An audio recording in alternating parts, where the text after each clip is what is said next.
اعوذ باللہ من الشیطان الرجیم بسم اللہ الرحمن الرحیم الحمد للہ رب العالمین الصلاة والسلام علی اشرف الانبیاء والمرسلین وخاتم النبیین سیدنا و مولانا علی رسولہ الکریم وأہل بیتہ الطیبین الطاہرین المعصومین المظلومین اما بعد قال اللہ تبارک و تعالی فی کتابہ المجید وفرقانہ الحمید بسم اللہ الرحمن الرحیم انما یرید اللہ لیذہب عنکم الرجس اہل البیت ویطہرکم تطہیرا اللہم صلی اللہ اما بعد قال اللہ تبارک و تعالی فی کتابہ المجید وفرقانہ الحمید بسم اللہ الرحمن الرحیم ان الدین عند اللہ الاسلام صدق اللہ العلی العظیم درود پڑھیے محمد و آل محمد پر اللہم صلی اللہ علیہ وسلم۔ شکر گزار ہیں خداوند تبارک و تعالی کی بارگاہ میں کہ خداوند متعال نے ہم سب کو ذکر نبی و آل نبی میں آنے کی، ذکر نبی و آل نبی کا اہتمام کرنے کی اور ذکر نبی و آل نبی آ کر پڑھنے کی، اس ذکر کو کرنے کی خداوند تبارک و تعالی نے ہم سب کو یہ سعادت، یہ توفیق عطا فرمائی۔ ہم سب اس توفیق الہی پر بارگاہ الہی میں شکر گزار ہیں۔ سلسلہ مجالس کی دوسری مجلس ہے اور موضوع گفتگو الحمدللہ آپ کی خدمت میں گزشتہ شب آغاز کیا کہ اسلام دین کامل، اور خداوند تبارک و تعالی نے دین اسلام ایک جامع، روشن اور کامل دین نازل فرمایا۔ یعنی دین اسلام جو خدا نے نازل فرمایا اس کے اندر کوئی کمی نہیں ہے، نقص نہیں ہے، بلکہ اسلام ایک مکمل آئین زندگی ہے۔ آج ہم اپنی زندگیاں بسر کر رہے ہیں، بشر انسان اپنی زندگی بسر کر رہا ہے، لیکن انسانیت کی نجات کا راستہ اللہ نے دین اسلام مقرر کیا ہے، اور دین اسلام نے جو قوانین بیان کیے ہیں، جو اصول بیان کیے ہیں، جو ضابطے بیان کیے ہیں، جو رولز آف ریگولیشنز، قاعدے قانون بیان کیے ہیں، وہی قانون ہماری زندگی میں یہاں رائج اگر ہو جائیں تو ہماری دنیا بھی بہترین بن سکتی ہے اور آخرت بھی بہترین بن سکتی ہے، کیونکہ اللہ نے اسلام یہاں نازل کرنے کے لیے ہمیں اس دنیا میں بھیجا، یعنی یہاں نفاذ کے لیے، اس دنیا میں نفاذ کے لیے۔ دین اسلام کا جو نفاذ ہوگا وہ یہاں اس زندگی میں ہوگا، کیونکہ اگر ہم یہاں دینی الہی قوانین نہیں اپناتے تو پھر وہاں بھی ہمیں وہ زندگی، ابدی زندگی جو قرآن کریم نے بیان کی، بہترین زندگی، وہ اسی شرط کے ساتھ بیان کی کہ وہاں وہ زندگی ملے گی جب آپ اس دنیا میں خدا کا مقرر کردہ قانون اپنائیں گے۔ اب ایسا نہیں ہے کہ ہم یہاں پر کسی اور کا قانون اپنائیں، یہاں پر اپنے قانون بنائے ہوئے ہوں اور آخرت میں چاہیں کہ ہمیں ابدی زندگی اچھی ملے۔ ابدی زندگی، اخروی زندگی، وہ زندگی جو آخرت کی زندگی ہے، وہ اسی صورت میں عزیزان محترم، وہ اسی صورت میں ہمیں بہترین ملے گی کہ جب اس دنیا میں ہم الہی قانون اور اللہ نے جو اپنے نمائندے بھیجے انبیاء کی صورت میں، معصومین کی صورت میں، جب ہم ان کے قوانین کو اپناتے ہیں جو وہ لے کر آئے ہیں. تمام انبیاء جو اس دنیا میں آئے، یا تمام معصومین ائمہ اثنا عشر جو اس دنیا میں آئے، ان کے آنے کا ہدف ہی یہی ہے کہ وہ ہمیں الہی قانون کے تحت، الہی ضابطوں کے تحت اور اللہ کے مقرر کردہ آئین کے تحت وہ ہماری زندگیوں کو بنائیں. توجہ سنیے گا، گزشتہ بھی شب میں نے آپ کی خدمت میں عرض کیا تھا کہ اللہ نے ہمیں فطرت پر پیدا کیا. فطرت توحید ہے، اور اس فطرت کو پروان چڑھانے کے لیے خدا نے عبادتیں مقرر کی ہیں. یہ جو ہم آتے ہیں، نماز پڑھتے ہیں، روزہ رکھتے ہیں، حج کرتے ہیں، عزاداری کرتے ہیں، یہ عبادتیں کس لیے ہیں؟ عبادتوں کا کوئی فلسفہ ہو، عبادتوں کی کوئی لاجک ہونی چاہیے کہ خداوند تبارک و تعالیٰ نے قرآن کریم میں بیان بھی کیا. توجہ سنیے گا، میں ایک اور آیت پڑھتا ہوں، پھر اس کی وضاحت کریں گے کہ سورہ مبارکہ زاریات میں اللہ تعالیٰ کا فرمان ہے کہ مشہور آیت ہے، آپ سب نے سنی ہے کہ وَمَا خَلَقْتُ الْجِنَّ وَالْإِنسَ إِلَّا لِيَعْبُدُونَ، ہم نے جن و انس کو خلق نہیں کیا مگر اگر کیا ہے تو اپنی عبادت کے لیے. جن و انس، جنات اور انسان. اچھا، ہمیں کیوں اللہ نے خلق کیا ہے؟ یہ آیہ کریمہ کیا کہہ رہی ہے؟ اپنی عبادت کے لیے. اچھا، عبادت سے مراد یہاں کیا ہے؟ عبادت سے مراد، جب تک ہم عبادت کا لفظ نہیں سمجھیں گے تو اس وقت تک ہم عبادتوں کا مفہوم نہیں سمجھ پائیں گے کہ عبادت سے مراد خداوند تبارک و تعالیٰ کی کیا ہے. عبادت ان کاموں کو کہا جاتا ہے. توجہ سنیے گا، میں ایک لائن میں ڈیفینیشن بیان کر رہا ہوں عبادت کی، کیونکہ ڈیفینیشن بیان ہو جائے گی، تعریف بیان ہو جائے گی تو پھر آگے آسانی ہوگی. عبادت ان کاموں کو، ان امور کو، ان کاموں کو کہا جاتا ہے عبادت جو انسان کو اللہ کا عبد بنانے کے لیے تیار کرتے ہیں. وہ کام. اچھا، کون سے کام ہیں؟ اب ہم اس کی جزیات میں جاتے ہیں. ڈیفینیشن کیا ہے، تعریف کیا ہے؟ عبادت وہ کام، وہ امور جو انسان کو، ہمیں انسان کو اللہ کا بندہ، اللہ کا عبد بنانے کے لیے تیار کرتے ہیں. اچھا، نماز عبادت ہے، نماز عبادت ہے نہیں ہے، نماز عبادت ہے. روزہ عبادت ہے، عزاداری خود عبادت ہے. اچھا، اب توجہ سنیے گا، ڈیفینیشن آپ کے ذہن میں رہے، تعریف آپ کے ذہن میں رہے. کیا تعریف ہے عبادت کی؟ لفظ عبادت کی کیا تعریف ہے؟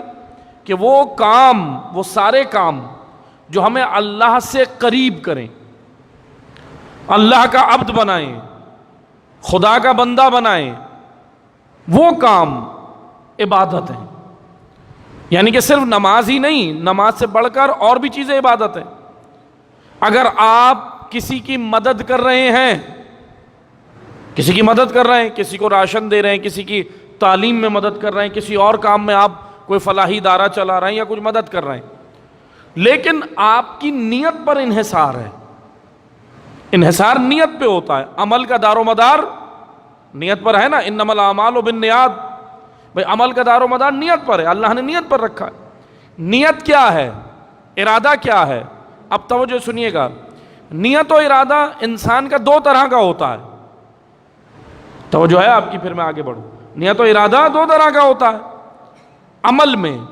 یا تو انسان وہ کام اللہ کے لیے کرتا ہے اور وہ بالکل خالص کام ہے، جو خالص خلوص کے ساتھ صرف خدا کے لیے کیا جائے، اور خدا کو وہی کام پسند ہے جو صرف خلوص کے ساتھ انجام دیے. عبادت بھی خلوص کے ساتھ، عزاداری بھی خلوص کے ساتھ.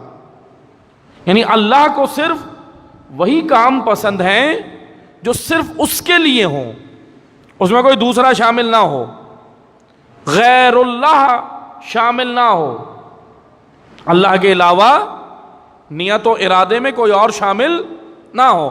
مثلا میں نماز پڑھ رہا ہوں تو نماز پڑھتے ہوئے آپ نے کیا نیت کی ہے؟ جب آپ تکبیرۃ الاحرام پہلی تکبیر کو کہتے ہیں نا، تکبیرۃ الاحرام سے پہلے آپ کیا نیت کرتے ہیں کہ میں فلاں نماز پڑھتا ہوں، فجر ظہر عصر جو بھی پڑھتا ہوں، 3 رکعت 4 رکعت، واجب قربتاً اللہ، قربتاً اللہ، جو آپ نیت کر رہے ہیں یہی تو اصل عبادتوں کے نچوڑ، یہی قربت ہے، قربتاً اللہ، یہی وہ کام ہے، قربتاً اللہ، یعنی ہر کام قربت الہی کے، اللہ کی قربت کے لیے، اللہ سے نزدیک ہونے کے لیے۔ اچھا کب ہوگا قربتاً اللہ وہ کام؟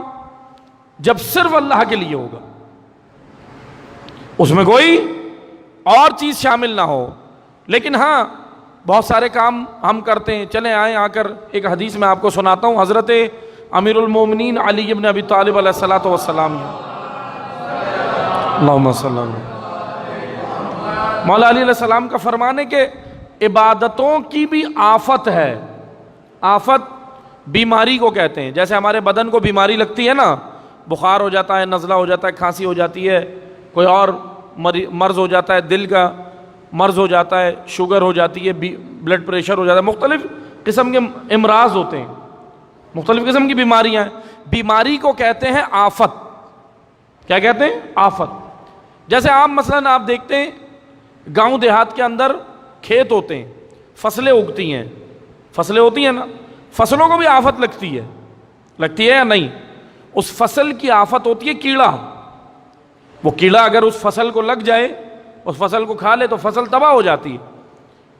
اب کسان کیا کرتا ہے؟ اس کیڑے سے بچاتا ہے نا، اس کے اوپر کیا کرتا ہے؟ اسپرے وغیرہ بھی کرتے ہیں اور بہت سارے کام کرتے ہیں۔ ایک لکڑی کی ڈمی بھی بناتے ہیں، انسان کی طرح ایسے کر کے وہ ہاتھ کرتا ہے اور کھڑا ہوتا، انسان نہیں ہوتا، لیکن وہ اس لیے کہ تاکہ دوسرے چرند پرند اور آ کر وہ اس فصل کو کھا نہ جائیں، کیونکہ پکتی ہوئی فصل جب پک رہی ہوتی ہے، یعنی پکنے کے مرحلے میں ہو، ان پروسیس ہو، پکنے کے مرحلے میں ہو، تو اس کے لیے آفتیں زیادہ ہوتی ہیں۔ پک جائے تو بہت آسان ہے۔ میں آپ کو ایک اور مثال دیتا ہوں، مثلاً اینٹیں پکتی ہوئی دیکھی ہیں آپ نے بھٹی کے اندر، اینٹیں پکتی ہیں نا۔ اچھا اینٹ جب پک رہی ہے، مٹیریل اس کے اندر جو بھی ڈالا جاتا ہے، جب وہ پک رہی ہے، ان پروسیس ہے، مرحلے میں ہے، پک رہی ہے، تو اینٹ کو ٹیمپریچر چاہیے، درجہ حرارت تیز چاہیے، زیادہ گرمی چاہیے، وہ پک رہی ہے۔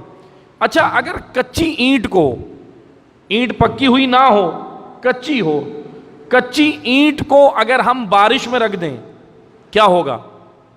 بہہ جائے گی، ختم ہو جائے گی، مضبوطی آئے گی یا نہیں، کیونکہ ابھی وہ پکی نہیں ہے۔ ہاں پک جائے جب، تو اس کے بعد بارش میں رکھ دیں۔ اچھا توجہ سنیے گا، بارش تو نعمت ہے نہیں ہے اللہ کی جانب سے، بارش رحمت ہے نا، اللہ کی جانب سے رحمت ہے۔ تو اگر کچی اینٹ ہے تو قانون عقل کیا کہہ رہی ہے؟ جب اینٹ کچی ہے تو رحمت سے بھی بچاؤ۔ توجہ ہے آپ کی؟ رحمت ہے اللہ کی بارش، لیکن رحمت سے بھی بچانا ہے، کیونکہ اینٹ کچی ہے، جس پر پڑے گی وہ ابھی آمادہ نہیں ہے اس رحمت کو جھیلنے کے لیے، اس کا وجود ابھی تیار نہیں ہے کہ رحمت کو برداشت کر سکے۔ ہاں پک جائے تو پھر کتنی بارش پڑے کوئی مسئلہ نہیں ہے۔ عزیزان محترم، بالکل اسی طرح ہے جو ہم بچوں کی تربیت کرتے ہیں نا، بچے جب چھوٹے ہوتے ہیں وہ بالکل کچی اینٹ کی طرح ہیں۔ تربیت کے مرحلے میں بہت ساری محبتیں ایسی ہیں جو رحمت تو ہیں، مگر ان رحمتوں سے بچانا ہوتا ہے۔ وہ محبتیں بچوں کو بگاڑ بھی دیتی ہیں، ہوتا ہے یا نہیں ہوتا؟ بعض اوقات بھئی ماں باپ گھر میں اچھی تربیت کرنا چاہتے ہیں بچے کی، لیکن دادا کی محبت، دادی کی محبت، نانا کی محبت، نانی کی محبت، تایا کی محبت، چاچا کی محبت، ماموں کی، خالہ کی۔ اچھا میں کوئی وہ نہیں کر رہا کہ خدا نہ خواستہ ہے، بھائی اچھی محبت سب کرتے ہیں، خونی رشتہ ہے، کرتے ہیں نا، فطری محبت ہے، اللہ نے رکھی ہے، لیکن عقل یہ کہہ رہی ہے کہ دیکھو جب اگر بچہ تربیت کے مرحلے میں ہے، وہ کچی اینٹ ہے، اگر یہ احساساتی محبتیں اس پہ پڑیں گی، وہ احساساتی محبتیں بارش کے قطروں کی طرح ہیں، اگر یہ اس پہ پڑیں گی تو ابھی اس کو مومن بننے نہیں دیں گی. اور مومن بننے کا مرحلہ پتہ ہے کیا ہے؟ جیسے آپ اینٹ دیکھتے ہیں نا، اینٹ کس میں ڈالی جاتی ہے؟ بھٹی کے اندر. بھٹی کے اندر کتنا ٹیمپریچر ہوتا ہے؟ تو درجہ حرارت بہت تیز ہوتا ہے، ہاتھ ڈالیں جل جائے گا، اتنا تیز ہوتا ہے. لیکن سخت، اب وہ جو بھٹی کے اندر اینٹ ہے اس کے لیے سختی ہے یا نہیں ہے؟ سخت مرحلے میں ہے، لیکن پھر بھی سختی کے اندر ہی اینٹ پروان چڑھے گی، سختی کے اندر ہی پکے گی. خداوند تبارک و تعالی نے ایسا قانون رکھا ہے کہ یہ انسان مومن جبھی بنے گا جب اس کے اوپر مصیبتیں آئیں گی، مشکلات ہوں گی، اچھے برے حالات ہوں گے، اور پھر ان اچھے برے حالات میں بھی یہ اگر اپنے رب سے جڑا رہے تو پھر یہ مومن بن جائے گا.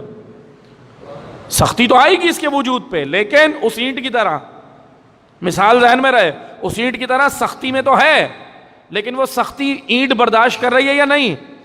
کیوں برداشت کر رہی ہے؟ تاکہ وہ پک جائے اور پھر جا کے کسی دیوار کے ساتھ لگ جائے، دوسری اینٹوں کے ساتھ مل کے ایک بہترین دیوار بنا دے. اسی طرح مومن جب ہی بنتا ہے جب وہ سختی میں ڈلے. اب آپ مجھے بتائیں، نماز فجر سخت ہے یا نہیں ہے؟ فجر کی نماز آسان ہے؟ آسان ہونی چاہیے، 2 رکعت تو ہے، لیکن کیوں سخت ہے؟ اٹھ کے پڑھنی ہے، بستر سے اٹھ کے پڑھنی ہے، آرام کا وقت ہے، سختی ہے یا نہیں ہے؟ لیکن خدا کہہ رہا ہے، اپنے فرشتوں کو خدا دکھاتا ہے، روایت میں ہے، فرشتوں کو، وہ فرشتے جن کا کام ہی عبادت ہے. بعض فرشتے رکوع میں ہیں، بعض فرشتے سجود میں ہیں، بعض فرشتے صرف اللہ کی تسبیح کر رہے ہیں، حمد و ثنا کر رہے ہیں. اتنی عبادتیں کرنے والے عابد فرشتے، کتنی ہیں ان کی عبادتیں فرشتوں کی؟ ہم تو دیگر کاموں میں لگ جاتے ہیں، وہ ایک لمحے کے لیے، ایک لحظے کے لیے بھی وہ فرشتے ادھر ادھر نہیں لگتے، وہ صرف اللہ کی عبادت کر رہے ہیں. ان فرشتوں کو ذہن میں رہے، وہ فرشتے جو صرف اللہ کی عبادت میں ہی لگے ہوئے ہیں. لیکن روایت میں ہے کہ جب یہ جوان جب اپنا بستر چھوڑ کے نماز فجر کے لیے اللہ کی خاطر کھڑا ہوتا ہے، خدا فرشتوں کی عبادتیں روک کے کہتا ہے کہ دیکھ میرا یہ بندہ ہے، یہ مجھے بہت قریب ہے، یہ مجھے بہت پسند ہے. ان فرشتوں کو جو عبادتوں میں لگے ہوئے ہیں، ان کی عبادتیں روک کے اپنے بندے کو دکھاتا ہے، انسان کو دکھاتا ہے. آپ دیکھیں نا، خدا اتنی پسند ہے خدا کو نماز فجر. ہر نماز وقت پہ پڑھیں، کیونکہ اول وقت پڑھنا بہت ضروری ہے. اس کی بنیادی وجہ یہ ہے کہ دیکھیں، نماز روز محشر آپ کی شافع ہوگی. شافع یعنی شفا کرنے والی، آپ کی شفاعت کرنے والی. نماز کے بارے میں روایتیں ہیں کہ بھائی روز محشر آپ کی شفاعت کرنے والے بہت سارے اعمال ہوں گے، اس میں سے ایک نماز ہے. اچھا، جب انسان قبر میں جاتا ہے، انتقال ہوتا ہے، تو بعض جگہ پہ ہوگا کیا؟ بعض واقعات ایسے ہیں، بعض ایسی تماثیل ہیں، بعض سمک آموز واقعات ہیں کہ بھائی انسان جب قبر میں جاتا ہے تو جانتے کیا ہوتا ہے؟ عذاب قبر ہے. عذاب قبر ہوتا ہے یا نہیں؟ اچھا، پھر یہ منتظر ہوگا انسان کہ بھائی میں نے نماز تو پڑھی تھی، کہاں رہ گئی نماز؟ نماز آتی ہے بچانے، قبر میں بچانے آتی ہے نماز. لیکن اب جب یہ منتظر ہوگا، کہے گا بھائی میں نے ظہر میری کہاں گئی، فجر کہاں گئی، عصر کہاں گئی، مغرب عشاء کہاں گئی؟ پڑھی تو میں نے ساری تھی. اب جب نماز پہنچے گی دیر سے، یہ کہے گا بھائی تو نے دیر کیوں لگائی؟ وہ کہے گا اس لیے کہ تو نے اول وقت میں نہیں پڑھی، تو نے مجھے پڑھنے میں دیر لگائی، تو نے بھی تو مجھے پڑھنے میں دیر لگائی. ظہر کا اول وقت موجود تھا، فجر کا اول وقت تھا، عصر کا اول وقت تھا، مغرب کا، عشاء کا. اور جیسے ہوتے ہیں نا بعض لوگ، اچھا چلیں کوئی کام میں، کوئی سفر میں ہے، کوئی اور عذر شرعی یعنی شرعی کوئی مسئلہ ہے، اور اگر آپ کی نماز لیٹ ہو گئی تو کوئی مسئلہ نہیں. لیکن بعض لوگ بالکل بیٹھے ہیں آرام سے، مغرب کی اذان ہو رہی ہے پھر اٹھ رہے ہیں، اب اول وقت میں کیوں نہیں پڑھ رہے؟ یعنی کوئی کام نہیں ہے پھر بھی بیٹھے. چلے ہاں آپ آفس میں ہیں، کوئی مسئلہ ہے، پڑھنے نہیں دے رہے، یا اور کوئی مسائل ہیں دیگر، وہ ایک الگ مسئلہ ہے. شرعی مسئلہ ہے، آپ سفر میں ہیں، راستے میں لیٹ ہو گئے، کہیں پہنچنا ہے، کوئی اور مسئلہ، شرعی مسئلہ یعنی جو شریعت نے مسائل بیان کیے، اگر وہ شرعی عذر شرعی مسئلہ ہے تو پھر تو چھوٹ ہے کہ آپ نے دیر سے پڑھ لی. لیکن اگر کوئی شرعی مسئلہ نہیں ہے، بس ایسے ہی بیٹھے، ظہر کا وقت داخل ہو گیا، اول وقت ظہر کا داخل ہو گیا، لیکن بیٹھے، کیوں بیٹھے؟ کچھ بھی نہیں ہے کام، ہاں جی پڑھیں گے. سستی کیا چیز ہے؟ سستی، کاہلی. اسی لیے ایک حدیث ہے حضرت امام جعفر صادق علیہ الصلوۃ والسلام کی، اللہم صلی علی محمد وآلہ محمد. امام صادق فرماتے ہیں ہمارے شیعہ کو اگر دیکھنا ہے کہ ہمارا شیعہ کیسا ہے تو اس کو یہ دیکھو کہ اول وقت میں نماز پڑھتا ہے یا نہیں پڑھتا. بندگی خدا کے وقت اس کو آزماؤ. ہمارا شیعہ وہ ہے جو اللہ کا عبد ہوگا، بندہ خدا ہوگا، بندگی خدا کے وقت یعنی نماز کے لیے فوراً اٹھتا ہے، سستی نہیں کرتا، کاہلی نہیں کرتا. جیسے ہم کہتے ہیں نا ابھی رک جاؤ ذرا 5 منٹ، وہ پھر 5 منٹ گئے.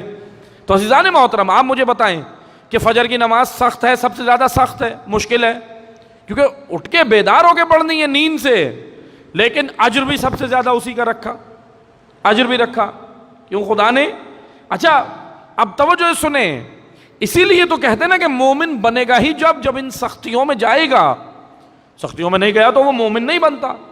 عبادتوں کے بارے میں مولا علی فرماتے ہیں عبادتوں کی بھی ایک آفت ہے. ایک عابد کو، ایک عبادت گزار کو، ایک با تقوی انسان کو بھی آفت لگ جاتی ہے. جیسے فصلوں کو آفت لگی تھی، فصل کو کیڑا لگا، آفت لگ گئی. بدن کو آفت کیا لگی؟ بخار ہو گیا، بیمار ہو گیا، دل کا مریض ہو گیا، کوئی اور بیماری آ گئی. بیماریاں بدن کی آفت ہیں. اب اسی طرح عبادت کی بھی آفت اور بیماری ہے. مولا سے پوچھا گیا مولا عبادت کی آفت کیا ہے، بیماری کیا ہے؟ تو مولا نے بولا عبادت کی آفت ریاکاری ہے، دکھاوا. ریاکاری کیا چیز ہے؟ کہ میں مثلا میں نماز تو پڑھ رہا ہوں لیکن ذہن پہ میرے یہ ہے کہ لوگ مجھے نمازی سمجھیں، لوگ مجھے نمازی کہیں. میں روزہ رکھ رہا ہوں اس لیے تاکہ پھر اس کے بعد میں ذرا اکڑ کے چلوں کہ بھائی میں تو روزہ دار ہوں. نہیں، یہ ریاکاری ہے، یہ دکھاوا ہے، یہ خلوص نہیں ہے عمل میں. اور اللہ کو کون سی عبادت پسند ہے؟ جس میں اخلاص ہے، جس میں خلوص ہے. قربتاً اللہ، صرف اللہ کے لیے، صرف اللہ کے لیے، یعنی سارا عمل اللہ کے لیے. آئیں آ کر دیکھیں جنگ خندق میں عمر ابن عبد ود کے سینے پہ مولا علی سوار ہو گئے. جنگ کا واقعہ ہے نا، سینے پہ سوار ہو گئے، لیکن اس نے گستاخی کی، اس نے گستاخی کی مولا علی کے. امام اتر آئے، ٹہلنے لگے، پھر اس کے تھوڑی دیر بعد اس کو قتل کیا. اب توجہ سنیں، اب کوئی پوچھے مولا یہ عمل کیوں کیا؟ اس لیے کہ علی بتا رہے ہیں اپنے عمل سے کہ اگر ابھی مار دیتا تو اپنی اور اللہ دونوں کی رضا ہوتی، لیکن میں نے اتر کے صرف اس لیے یہ خیال کیا کہ میں ماروں اس کو بعد میں، کیونکہ میں صرف قربتاً اللہ، اللہ کی رضا کے لیے دشمن دین کو مار رہا ہوں.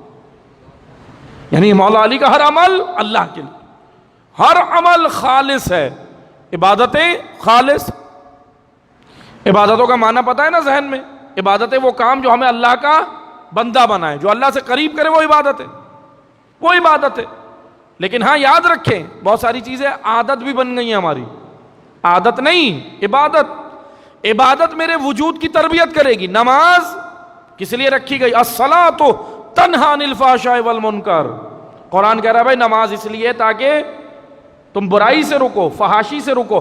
اور رکو نہیں، روکو بھی. دو ذمہ داریاں ہیں انسان کے کاندھوں میں، دو ذمہ داری. ایک تو خود بھی برائی سے رکنا ہے اور معاشرے کو بھی برائی سے روکنا ہے. یہ فریضہ کس نے رکھا؟ امام حسین نے. کربلا میں امام حسین نے کیا فریضہ رکھا؟ دیکھیں نا آپ، جب کربلا امام حسین جا رہے ہیں، کیا کرنے جا رہے ہیں؟ معاشرہ پست ہو گیا، معاشرے میں برائیاں عام ہو گئیں، حق پہ عمل نہیں ہو رہا، باطل سے روکا نہیں جا رہا، سنتیں مر گئیں، بدعتیں زندہ ہو گئیں. امام حسین کے خطبے یہ کہہ رہے تھے، امام خطبے دیے جگہ جگہ. امام نے کہا معاشرے کے اندر یہ سارا کام ہو گیا، یعنی حلال کو حرام اور حرام کو حلال قرار دیا جا رہا، اور سب سے زیادہ مسئلہ پتہ ہے کیا ہوا تھا؟ سب سے بڑا مسئلہ دیکھیں، برائی کے خلاف قدم تو انسان بعد میں اٹھاتا ہے، برائی کو برائی سمجھ ہی نہیں رہے تھے. یہ سب سے اہم پوائنٹ ہے، توجہ سنیے گا، میں اس کی جانب آپ کی توجہ کراؤں. یہ سب سے اہم پوائنٹ ہے، یہ نقطہ ہے. آج بھی معاشرے میں یہی ہے، برائی کے خلاف اٹھنا بعد کی بات ہے. سب سے پہلے تو ہمیں یہ سمجھنا چاہیے کہ یہ برائی ہے یا نہیں ہے. مثلا آپ دیکھیں معذرت کے ساتھ، آج رشوت حرام ہے یا نہیں ہے؟ رشوت حرام ہے، لیکن آج اس کے کیا کیا نام رکھے ہوئے ہیں رشوت کے. کوئی کہتا ہے بھائی میرا تو حق ہے، میں نہیں لوں گا، دوسرا آفیسر لے لے گا. کہتے ہیں بعض، کہتے ہیں اب ہم ایسی جگہ بیٹھے ہیں وہاں لینا ضروری ہے، میں نہیں لوں گا، دوسرا لے لے گا، حق ہے. کسی نے رشوت کا نام حق رکھا ہے، کسی نے رشوت کا نام مٹھائی رکھا ہے، کسی نے رس ملائی رکھا ہے، کسی نے چائے رکھا ہے. سائیں چائے کیا ہے؟ چائے اب یاد رکھیں، حرام حرام رہتا ہے، حرام حلال نہیں ہوگا. کچھ بھی نام رکھ لیں اس کا. اسی چیز کے خلاف کربلا ہوئی ہے. امام حسین اسی چیز کے خلاف تو اٹھے، اسی کے خلاف تو اٹھے نا. یزید کیا کر رہا تھا؟ یزیدی حکومت میں کیا ہو رہا تھا؟ یہی ہو رہا تھا جو آج ہو رہا ہے، یہی ہو رہا تھا. حرام کو حلال کی قمیص پہنائی جا رہی تھی. اندر حرام ہے، اوپر سے لیبل حلال کا لگایا گیا تھا.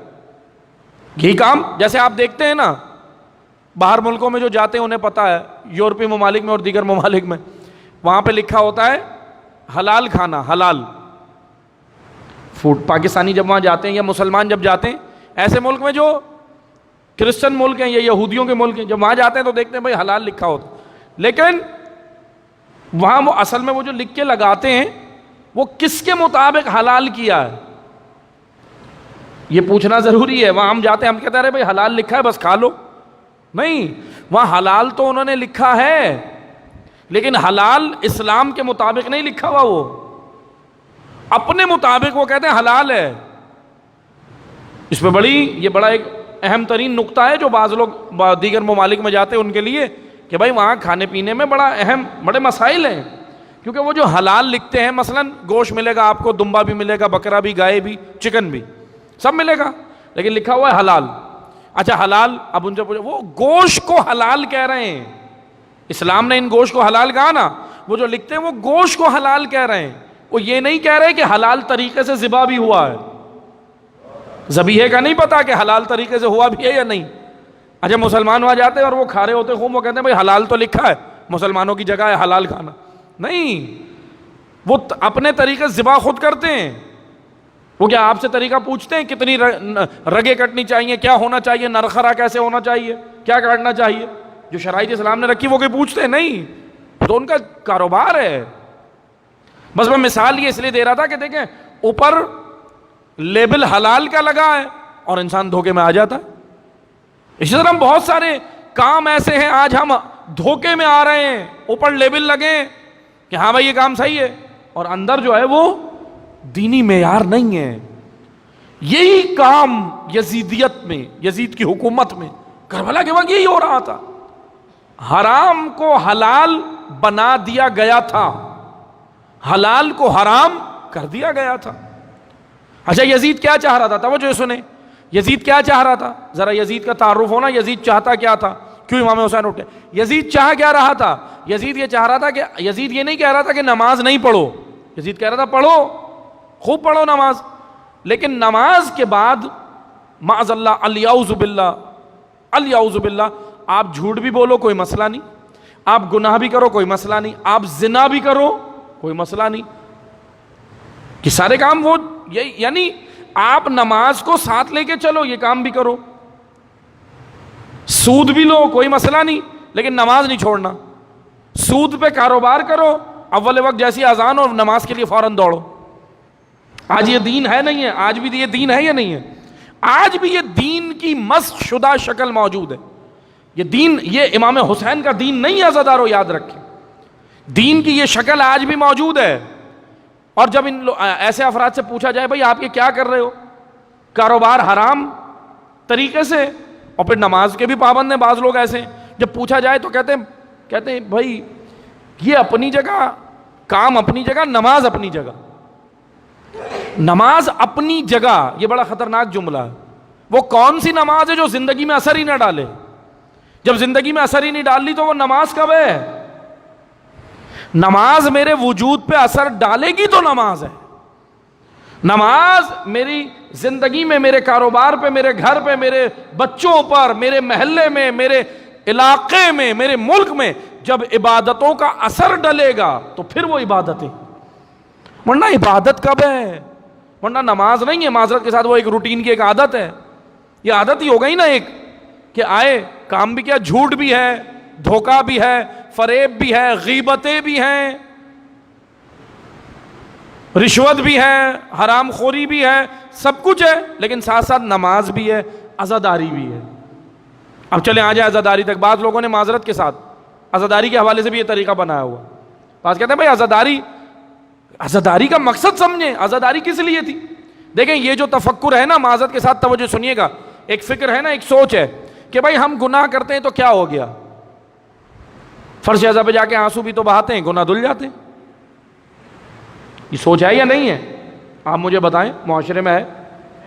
لیکن کیا معصوم سے پوچھا ایسا ہے یا نہیں؟ پوچھا کبھی معصوم سے؟ کسی حدیث میں، مستند روایتوں میں کسی معصوم نے ایسا جواز نہیں دیا. توجہ سنیے کہ بڑی سخت ہے یہ باتیں، شاید بعض لوگوں ہضم نہ ہو لیکن حقیقت ہے. کسی معصوم نے یہ جواز دیا کہ بھائی جاؤ جا کر جو کرو، کوئی مسئلہ نہیں، میرے جد نے امام حسین نے قربانی دے دی تھی، بس تم ان پہ آ کے آنسو بہا لو. نہیں. یہ تفکر، یہ سوچ، یہ فکر کہاں سے آئی؟ یہ بعض لوگوں نے تشیع میں ڈالی عیسائیت سے. یہ سوچ عیسائیت میں تھی.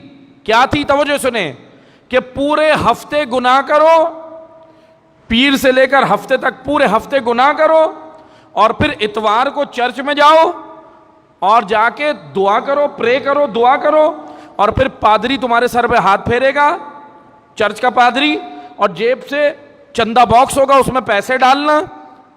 اب پادری کہتا ہے اب تم پورے ہفتے کے گناہوں سے پاک ہو گئے، بالکل رینیو ہو گئے، اب جاؤ اب پھر سے گناہ اسٹارٹ کرو. یہ عیسائیت. اچھا عیسائیت سے مراد یہ بھی حضرت عیسیٰ کا دین نہیں ہے. حضرت عیسیٰ علیہ السلام کا دین وہی ہے جو اسلام ہے. یہ عیسائیت کی مسخ شدہ شکل ہے. عیسائیت کی تحریفات، تبدیلی، عیسائیت کے اندر تبدیلی ہوئی، یہ وہ شکل تھی. اچھا یہ چلتے مسلمانوں میں کنورٹ ہو گئی، آ گئی مسلمانوں میں. جیسے بہت ساری روایتیں اسرائیلیات کے نام سے یہودیوں کی روایتیں تھیں، مسلمانوں میں داخل ہو گئیں. عبداللہ ابن سلام اور کعب الاحبار، ان دونوں نے ٹرانسفر کی. مسلمان نہیں ہوئے تھے، ظاہری طور پہ ہوئے، اندر سے پلانٹڈ لوگ تھے. اسرائیلیات داخل کر دیں. کیوں داخل کر دیں؟ یہودیوں کی رسمیں یا یہودیوں کے رواج، یہودیوں کی روایتیں رسول اللہ کے نام سے منسوب کر کے مسلمانوں میں ڈال دیں. آج ان حدیثوں کو جو رسول اللہ کی نہیں ہیں، یہود کی رسمیں تھیں، وہ داخل کی گئیں. ان کو اصطلاح حدیث میں کہا جاتا ہے اسرائیلیات کہا جاتا ہے، کیونکہ وہ مسلمانوں کی تعلیمات نہیں ہے. اسی طرح مسلمانوں میں یہ نظریے بھی ڈالے گئے کہ بھائی جو بھی کر لو کوئی مسئلہ نہیں، گناہ کرو، گناہ کا مسئلہ نہیں ہے. لیکن پھر آ کر آپ بس یہ ایک دو چھوٹے سے کام کر دو، اس کے بعد کہانی ختم ہو گئی. نہیں عزیزان محترم، کربلا کا مقصد ہم نہیں سمجھے، کربلا سمجھے ہی نہیں. عزاداری اس لیے نہیں ہے کہ ہم خدا نخواستہ گناہ کریں، پورے سال گناہ کریں، آ کے 2 مہینے آنسو بہائیں اور سمجھیں کہ اب پھر تیار ہو گئے، اور معاذ اللہ پھر 8 ربیع الاول کے بعد پھر گناہ اسٹارٹ کریں. یہ کس نے دیا آپ کو؟ یہ عزاداری یہ معصوم سے لیے یہ عزا کا طریقہ نہیں. عزاداری مجھے اپنے وقت کے امام کا ناصر بنانے کے لیے، عزاداری مجھے گناہوں سے روکنے کے لیے، عزاداری مجھے گناہوں سے روکنے کے لیے رکھی گئی ہے، گناہوں کا جواز دینے کے لیے نہیں رکھی گئی. گناہوں کا سرٹیفکیٹ دینے کے لیے ائمہ نے عزاداری نہیں رکھی، گناہوں کا قلع کما کرنے کے لیے عزاداری رکھی ہے کہ تاکہ تم تیار ہو، تم اپنے وجود میں تبدیلی کرو. اور پھر عزاداری کا مقصد یہ ہے، کیونکہ عزاداری کا وہی مقصد ہے جو کربلا کا مقصد. امام حسین کا مقصد برائیوں کا خاتمہ عزاداری کا مقصد بھی برائیوں کا خاتمہ. امام حسین کا مقصد امر بالمعروف کا پرچم لہرانا، عزاداری کا مقصد بھی امر بالمعروف کا پرچم لہرانا. امام حسین کا مقصد اللہ کے دین کو دنیا پہ نافذ کرنا، عزاداری کا مقصد بھی اللہ کے دین کو دنیا پہ نافذ کرنا ہے. امام حسین کا مقصد اللہ کی اطاعت ہے، عزاداری کا مقصد بھی اللہ کی اطاعت ہے. امام حسین کا مقصد نانا رسول اللہ کی سیرت پہ چلنا، عزاداری کا مقصد بھی پیغمبر اکرم کی سیرت پہ چلنا ہے. نعرہ تکبیر، نعرہ رسالت، نعرہ حیدری، یا علی محمد و آل محمد بلندر صلوات. اللہم صلی علی محمد و محمد وعجل. عزیزان محترم، عزاداری کا ہدف، عزاداری کا مقصد میرے وجود میں تبدیلی ہے، مجھے چینج کرنا ہے. محاسبہ کریں، اپنا محاسبہ کریں. 2 مہینے گزر گئے ہیں، ابھی چند دن رہ گئے، 2-4 دن رہ گئے، 8 ربیع الاول تک سوگ کا دن ہے. لیکن محاسبہ کریں کہ میں نے ان 2 مہینوں میں اپنے آپ کو کیا تبدیل کیا. کیا میں محرم کا چاند جو میں نے دیکھا تھا اس وقت جو میں تھا، تو کیا ابھی تک وہی ہوں یا بدلا ہوں؟ امام حسین کی رضا کے لیے، امام حسین کو راضی کرنے کے لیے، امام حسین کی محبت میں اگر میں محرم سے پہلے جھوٹ بولتا تھا، ابھی میں نے چھوڑ دیا یا نہیں؟ یا وہی اگر خدا نہ خواستہ میں کسی کو دھوکے دیتا تھا، دھوکہ باز تھا، جھوٹا فریبی، تو ابھی میرے اندر تبدیلی آئی یا نہیں؟ اب میں چیک کروں نا، اپنا محاسبہ کروں. اگر میں یہ محاسبہ نہیں کر رہا تو معذرت کے ساتھ، جیسے میں نے کہا نا کہ عبادت نہیں عادت ہے، ایک روٹین کی عادت بن گئی، ایک رسم بن گئی. اسی لیے علامہ اقبال نے کہا تھا رہ گئی رسم ازاں روح بلالی نہ رہی. روح کے ساتھ عبادت، روح عزاداری وقت کے امام کی نصرت، روح عزاداری اپنے آپ کو تبدیل کرنا، روح عزاداری اللہ کی اطاعت. روح عزاداری یہ ہے، اگر وہ روح نکل گئی عزاداری سے تو بس پھر میں ایک عادت انجام دے رہا ہوں، ایک رسم بن گئی، رسم. اور عزاداروں یاد رکھیں، رسمیں انسان کو جنت نہیں پہنچاتی، عبادتیں جنت پہنچاتی. رسمیں نہیں پہنچاتی. ہاں کسی ہر علاقے کی اپنی اپنی ایک رسم ہے، ہوتی ہے. عزاداری کے اندر بھی رسمیں ویسے بھی ہیں. چلے رسمیں بجا لانا کوئی حرج نہیں ہے، لیکن وہ رسم جو دین و شریعت سے ٹکرائے وہ منع ہے. ایسی کوئی بھی رسم جو دین و شریعت سے ٹکرائے وہ انجام نہ دیں. باقی رسمیں بجا لانے میں حرج نہیں ہے، طور ہے، طریقہ کار ہے. جیسے بھائی بر صغیر کی زمین ہے، یہ بزرگان پہلے آبا و اجداد بہت سارے کام کرتے تھے. مثلا وہ یہ کرتے تھے کہ جیسے آپ دیکھتے ہیں نا آج عزاداری کے اندر یہ جو ڈھول تاسے بجتے ہیں، آج بھی ہوتے ہیں نا، بعض عزاداری میں تو نہیں ہوتے جیسے بعض دوسرے، لیکن آپ دیکھتے ہیں یہ پہلے طریقہ یہ تھا، لوگوں کو جمع کرنے کے لیے کام کیا جاتا تھا. مائک نہیں تھے، لاؤڈ اسپیکر نہیں تھے، سوشل میڈیا نہیں تھا، پوسٹر نہیں بٹتے تھے، پمفلیٹ نہیں لگتے تھے، بینر نہیں بنتے تھے. وہ طریقہ عزا تھا لوگوں کو تاکہ جمع کیا جائے. وہ ڈھول بجاتے تھے زور سے تاکہ لوگ قریب آئیں. اچھا پھر جب قریب آتے تھے تو پھر وہ ڈھول نہیں بجاتے تھے، پھر پیغام حسین ابن علی دیتے تھے. ہدف جو ہوتا تھا یعنی ایک طریقہ کار تھا، اور ہر دور کا اپنا ایک طریقہ کار ہے. آج جدید دور ہے، آج جدید دور ہے. آج آپ کے پاس اناؤنسمنٹ کے لیے گروپس ہیں، واٹس ایپ گروپ ہیں، سوشل میڈیا ہے، سوشل میڈیا اکاؤنٹس ہیں، دیگر اور ذرائع ہیں، میڈیا ہے، الیکٹرانک میڈیا ہے، پرنٹ میڈیا ہے، مختلف طریقے ہیں آپ کے پاس.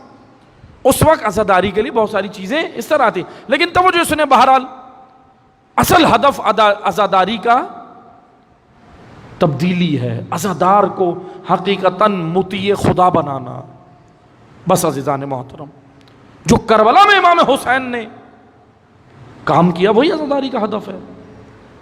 منکرات کے خلاف قیام، امر بالمعروف و نہی عن المنکر عزاداری کا اصل ہدف ہے. رسول اللہ کی سیرت اور مولا علی کی سیرت پر عمل، یہ عزاداری کا ہدف ہے. اور یہی کام کرنے تو حسین ابن علی نکلے. میں نے بتایا نا اسلام کا چہرہ خراب کر دیا تھا منافقین نے. عرض کیا تھا نا گزشتہ شب بھی آج بھی کہ اسلام کا چہرہ اندر سے منافقین نے خراب کیا. علی کے بیٹے نے اسلام کے چہرے کو، اصل اسلام دنیا کے سامنے پیش کیا، سید الشہداء نے پیش کیا. لیکن ہاں عزادارو، آسان نہیں ہے ایسا اسلام دنیا کو بتانا، اس میں سرمایہ لگا ہے، امام حسین کا سرمایہ لگا ہے، علی اکبر جیسا بیٹا ہے، علی اصغر جیسا بیٹا، قاسم جیسا بھتیجا، اون محمد جیسے بھانجے، عباس جیسا بھائی دیا ہے حسین ابن علی نے۔ اور سب سے بڑھ کر ناموس کی ردائیں بھی گئی ہیں اس راہ میں، علی کی بیٹی کا پردہ اس راہ میں قربان ہوا، کس چیز کے لیے؟ امر بالمعروف و نہی عن المنکر کو زندہ کرنے کے لیے، احیاء کرنے کے لیے۔ عزیزان محترم، عزاداران سید الشہداء، اجرکم اللہ، بس چند جملے مصائب کے سنیں۔ شام کے زندان سے علی کی بیٹیاں رہا ہو گئیں، شہداء کے سر آئے، کل میں نے یہیں سے مصائب پڑھے تھے، آج آگے اسی سے آگے پڑھوں گا۔ گریہ کریں اس طرح جیسے حق بنتا ہے، یہی وہ ایام ہے کہ علی کی بیٹی مدینہ آ گئی ہے۔ جب شہداء کے سر آئے، ماتم شہداء ہوا، حسین ابن علی کا ماتم، واہ حسینہ کی صدائیں زندان میں تھیں، واہ اکبرہ، واہ اصغرہ، واہ قاسمہ، واہ عباسہ۔ تمام شہداء پہ جب ماتم ہوا تو تبرکات میں ایک چادر تطہیر بھی آئی اور دو چھوٹی چھوٹی بالیاں بھی آئیں، ایک بچی کی بالیاں آئیں، لیکن ہاں غربت سکینہ دیکھیں، بالیاں تو ہیں پہننے والی نہ رہی، اجرکم اللہ، پہننے والی نہ رہی، اجرکم اللہ۔ بس عزادارو، دو جملے مصائب کے سننا، ہو گئی گفتگو تمام۔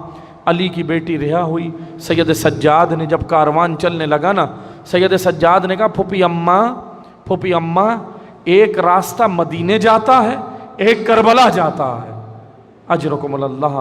کیا کہا جناب زینب نے؟ جناب زینب نے کہا بیٹا سجاد، پہلے کربلا جاؤں گی، پھر مدینہ جاؤں گی، پہلے بھائی سے ملوں گی، پہلے بھیا کی قبر پہ جاؤں گی۔ چہلم منانے علی کی بیٹی آئی ہے، اجرکم اللہ۔ سننا عزادارو، چہلم منانے نبی کی نواسی پہلے کربلا آئی، لیکن سنو کہ کربلا میں کیا منظر تھا۔ جیسے ہی یہ کاروان چہلم منانے کربلا پہنچا نا، اربعین کے لیے جب یہ کربلا پہنچا نا کاروان حسین ابن علی، تو کربلا میں پہلے سے کوئی موجود تھا۔ سید سجاد نے دور سے دیکھا، کون تھا یہ رسول اللہ کا ایک نابینا صحابی ہے، بزرگ ہو گئے ہیں، بینائی جا چکی ہے، جابر بن عبداللہ انصاری۔ سننا عزادارو، روایت بڑی سخت ہے، سیدہ آپ سے راضی ہوں، بس دو جملوں میں گریہ کر لینا، لیکن ہاں عزادارو گریہ ایسے کرنا جیسے حق بنتا ہے۔ جیسے ابو بصیر کو امام باقر کہتے تھے، ابو بصیر ایسے رونا جیسے بوڑھی ماں جوان بیٹے پہ روتی۔ اجرکم اللہ۔ آخری جملے سننا، جیسے ہی کربلا پہنچے تو دیکھا کہ قبر حسین ابن علی پہ کوئی ہے جو لپٹ کے رو رہا ہے، آخری جملے سننا، بس دو جملوں میں گریہ کرنا۔ دیکھا کہ کوئی قبر حسین سے لپٹ کے رو رہا ہے، سید سجاد قریب گئے، اور سننا جابر کے ساتھ ان کا ایک غلام بھی تھا۔ جب آہٹ محسوس ہوئی نا تو جابر نے کہا، اپنے غلام سے کہا کہ کون ہے اس صحرا میں، کون ہے جو آ رہا ہے؟ کہا کہ ایک قافلہ ہے۔ کہا کیسا قافلہ ہے؟ کہا کہ خواتین ہیں جو محملوں میں ہیں، اماریوں میں ہیں۔ کہا اور کون ہے؟ کہا ساری خواتین ہیں، بس ایک مرد ہے۔ کہا کہ کون ہے؟ کہا مجھے نہیں معلوم۔ کہا کہ اور بتا نشانی کیا ہے؟ کہا نشانی یہ ہے کہ لگتا تو جوان ہے مگر کمر جھک گئی ہے، اذیتیں جھیل کے آ رہا ہے، سفر کا تھکا ہوا لگ رہا ہے، بہت تھکا ہوا لگ رہا ہے۔ کہا مجھے اس جوان کے پاس لے چل۔ خادم کو کہا جوان کے پاس لے چل۔ عزادارو، جابر آئے اور آ کر گفتگو کی۔ جیسے ہی قریب آئے نا، سید سجاد نے پہچان لیا۔ سجاد، سننا عزادارو، جیسے ہی جابر کے قریب آئے نا، جابر نے کہا اے جوان آپ کون ہیں اور آپ کربلا میں کیسے آئے؟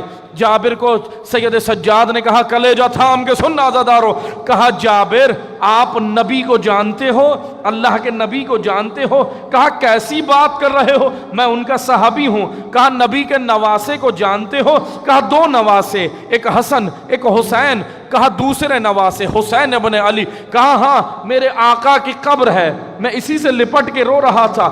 کہا جابر حسین کے بیٹوں کو جانتے ہو؟ کہا کہ مولا، کہا کہ ہاں اے مسافر جانتا ہوں، کہا علی اکبر ہے، علی اوسط ہے، کہا جابر سید سجاد کو جانتے ہو؟ کہا ہاں میرے حسین میرے آقا کا بیٹا ہے، وہ بھی میرے مولا ہے۔ کہا جابر سجاد تمہارے سامنے کھڑا ہے۔ عزادارو جابر رونے لگے، لپٹ گئے، کہنے لگے مولا کیا ہوا، کیسے ہو گیا؟ بس عزادارو سجاد نے کچھ نہیں کہا، نہ حسین کی شہادت بتائی، نہ اکبر کی شہادت بتائی، نہ قاسم کے ٹکڑوں کا ذکر کیا، نہ اکبر کا کلیجہ، بس سید سجاد نے ایک ہی جملہ کہا، جابر الشام الشام الشام۔ کہا مولا شام میں کیا ہوا؟ کہا جابر ماں بہنوں کا کھلا سر تھا، شرابیوں کا مجمع تھا، نامحرموں کا دربار تھا۔ جابر حسین کی بیٹی سکینہ رسیوں سے باندھا ہوا تھا، گلا بندھا ہوا تھا، شام کے زندان میں سو گئے۔ اللہ لعنت اللہ علی القوم الظالمین وسيعلم الذين ظلموا أي منقلب ينقلبون۔